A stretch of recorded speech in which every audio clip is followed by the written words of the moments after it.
a couple of days ago, in a court in America, Greenpeace was ordered to pay $660 million, over $500 million, to Energy Transfer Partners. And that was a company that was trying to do work in the Dakotas, over the Dakota Access pipeline project. The pipeline was damaged. The project was delayed. It was an absolute nightmare and chaos. Foreign funded radicals, or domestically funded radicals, since this was in the United States, were coming from all over the country. They had a protest camp there. They had burned excavators. It was like what happened in northern BC, where the axe wielding mob rolled into the worksite. That was like that every single day. And it went on for 2 years. I think until Trump had to bring in the National Guard to put an end to it. Anyways, they sued Greenpeace for defamation and orchestrating criminal behavior by protest at the Dakota Access pipeline site. They incited people to protest by using a misinformation campaign. And anyway, by the way, the Greenpeace organizers didn't, they say they didn't tell the truth. For example, they didn't talk about the relationship that Energy Transfer had with the Standing Rock Sioux tribal financial, or they offered the Standing Rock Sioux financial incentives to stop the protest, which the tribe declined. They believe the tribe refused because they were offered more by Earth Justice, a trial monitoring committee. So it was all astroturfed nonsense. And just to be clear how violent these people were, it was, like I said, it was chaos. It was arson. They kidnapped a filmmaker named Phelim McAleer. And I think Anne, his wife, wasn't there, but I think it was Magda, their producer, and they're one of their filmmaking partners. Yeah. Greenpeace organized protests who kidnapped me because I asked awkward questions, and they've been found liable for hundreds of millions of dollars in damage. He was kidnapped. Like, there are phone calls that have been published of Phelim calling the police saying, they've kidnapped me, come help me. Like, it was wild. And did they?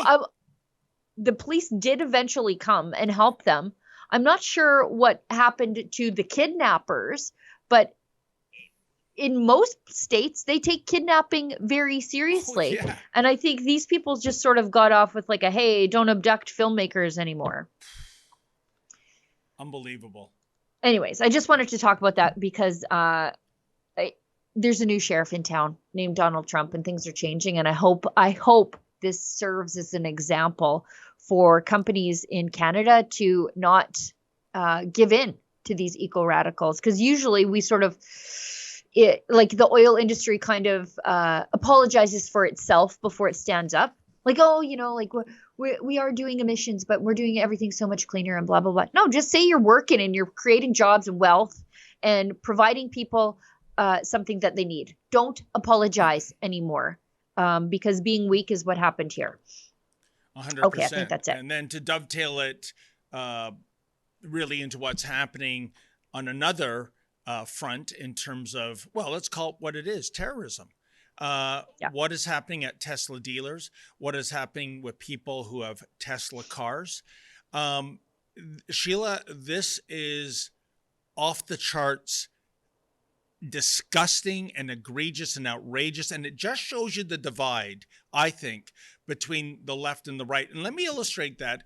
I was walking Sir Gregor yesterday, and I had my little transistor radio on. You can Google that, kids.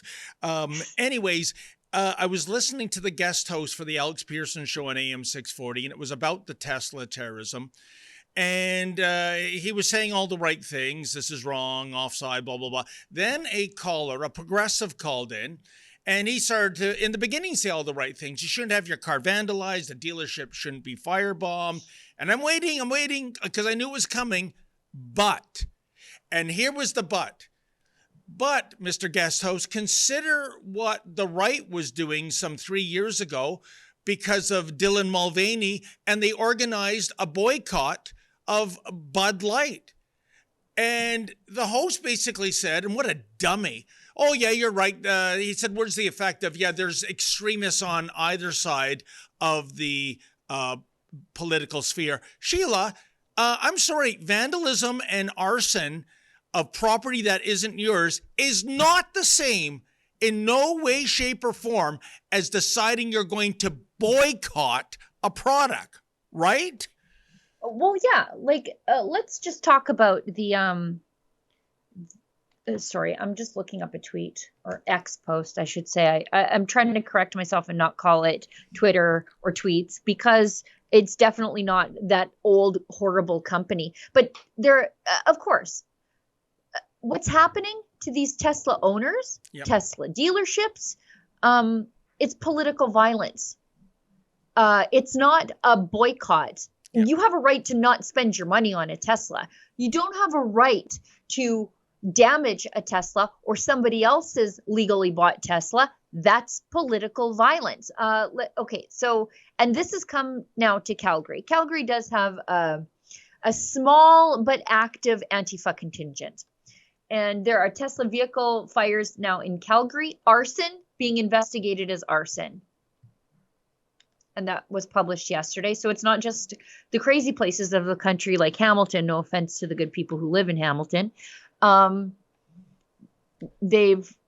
We covered the Hamilton Tesla fires. Donald Trump says, and he calls it rightfully what it is, terrorism. Yeah. Because it is politically motivated. That is the definition of that type of violence. Yeah, he says, I look forward to watching these sick terrorist thugs get 20 years in jail for sentences for what they are doing to Elon Musk and Tesla. Perhaps they could serve them in the prisons of El Salvador, which have become so recently famous for such lovely conditions. And then there's Andrew Coyne, who's constantly in some form of Trump hysteria. He says, for vandalizing a car. Yeah, not his car though. Then right. if he had some skin in the game, but it's not just vandalizing a car. It's not Sheila, about the car. When you set fire to an EV, that's a big deal. These fires are very hard to put out. I know when we did our EV report about Brampton Transit, guess what? Those EV buses, folks, they don't park in the garage because if one of those goes on fire, the entire fleet and the garage, it goes up in a ball of flames. So for Coyne, who really, I think, is now mentally ill, Sheila. I mean, when you read his tweets, it's beyond Trump derangement syndrome. The left, making the case that this is, I don't know, political activism, I've even heard some lunatics say, oh, where's the right now when we're embracing our First Amendment rights? Really? You think that arson and vandalism is somehow a freedom of speech issue? These people are insane, Sheila, and it's really funny, isn't it? Because you think of the EV as a vehicle category. Going back over a decade, Elon Musk was the toast of the Democrats and the liberals. Oh, the electric car. He's going to get us off those evil fossil fuels. I've told you before in the past, Sheila, I've seen him 3 times around Avenue Road and St. Clair. It's a white Tesla and it has a vanity plate. It's so stupid. RIP oil. I bet you that guy has sold his Tesla, but that's besides the point. Anyways, a darling of the left. And now he's vilified. And why does he need this? What has he done that's wrong? He has provided tens of thousands of jobs to Americans making and servicing Teslas. And for this, he's being attacked because he heads up Doge. Are you kidding me? I hope Donald Trump follows his word on this, that these are 20-year sentences. I heard him in a press conference driving in this morning to Rebel News headquarters. He doubled down saying not only 20 years, but no chance of a pardon either. I hope that's what these scumbags get. And they're stupid.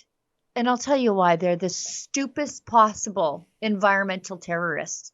As Justine Bateman points out, who is, if you're not following her on X, you must. She really has some interesting insights into Hollywood, into art, and those circles, being someone who has sort of floated through the granola world and come towards the intersection of granola and conservatism, which has sort of become a thing since COVID. She says, Tesla is literally the worst car to vandalize. It's equipped with multiple cameras programmed to record disturbances to the car. Every vandal is recorded and most are subsequently identified. And then Elon Musk explains, Tesla Sentry Mode captures video of anyone attempting to harm it. Bad news for criminals. And Tesla tweets out, smile, you're on camera. And then Elon says, Tesla has ramped up security and activated Sentry Mode on all vehicles sitting at the stores. So when they're sitting in showrooms and service centers in the US and Canada and people come in along and burn them, guess what? 9 cameras just caught you. You good. Dummies. Which, good. Now let's bring them to justice, Sheila. Let's slap them with 20-year prison sentences. And by the way, not in Canada. Definitely not in Canada. Oh, no, but you know what? Maybe at the next presser, that's a question for Pierre Poilievre. Because it is happening in Canada. Hamilton, Calgary, our beloved colleague Alexa Lavoie covered something happening in Quebec regarding this. This is atrocious because I can tell you people at Tesla dealerships are going to work in fear right now. They don't know if some guy coming in the door is some, progressive radical terrorist that's going to set fire to the place. People that own Teslas, they're going, gee, can I leave it in the parking lot at the shopping mall? Am I going to come back and see my tire slashed or see it being keyed? I can only imagine it won't be long before the insurance companies, Sheila, go, oh, you drive a Tesla? That's kind of like a 19-year-old new male driver getting a Mustang GT. Yeah. Suddenly the risk is very much enhanced for the insurance company. So this is absolutely horrible for a guy that's doing what? Giving of his time. He's a philanthropist. He is the richest man on the planet, Sheila. He could be on a beach somewhere in the Caribbean or going to a golf course at some exclusive resort and having fun with his time. And instead, what is he doing? He's creating jobs. He's saving astronauts. Right. Okay. And he is now the target of this terrorism. And that's what it is called, Andrew Coyne. Yeah, I imagine the hysteria if Andrew Coyne's car was vandalized with something that said sell the CBC, which of course would be politically motivated vandalism. Oh. Don't do that. Don't do that to Andrew Coyne's car. Oh, but could you imagine? Oh. Don't. But could you imagine the hysteria? Could you imagine the hysteria that you would not be able to open up your X account because of the hysteria taking place on left-wing X? You just couldn't do it. But Tesla owners, they are now supposed to just deal with this, even though they're innocent people who are the targets of politically motivated violence. Every time a Tesla dealership is attacked like this, Sheila, it is multiple, and I mean multiple times worse than anything that happened on the infamous January 6th. Or the honkening in Ottawa. It's way worse. Okay. Of course, Yara Sachs calls honk honk an acronym for Heil Hitler. What a moron. She doesn't even know what an acronym means. I know. Jeez. I know. Oh, hi, it's Ezra Levant here in Toronto with an important message because we need your help. Independent journalism in Canada is under attack. Government censors, big tech deplatformers, and the dying legacy media are all working together to maintain exclusive control on the information you receive. They don't want you to hear other voices like ours, and they really don't want you to be informed and to think for yourself. That's why the work we do here at Rebel News is so important. Our on-the-ground reporting, independent news shows, and special content you won't find anywhere else. It's all designed to give you trustworthy information and alternative viewpoints so you can decide for yourself. We don't get government money, and we are not owned by some big global conglomerate. We're funded by people just like you, so please support independent journalism. And help us continue our work by subscribing and becoming a Rebel News Plus member today, right here on the page. Go to rebelnewsplus.com.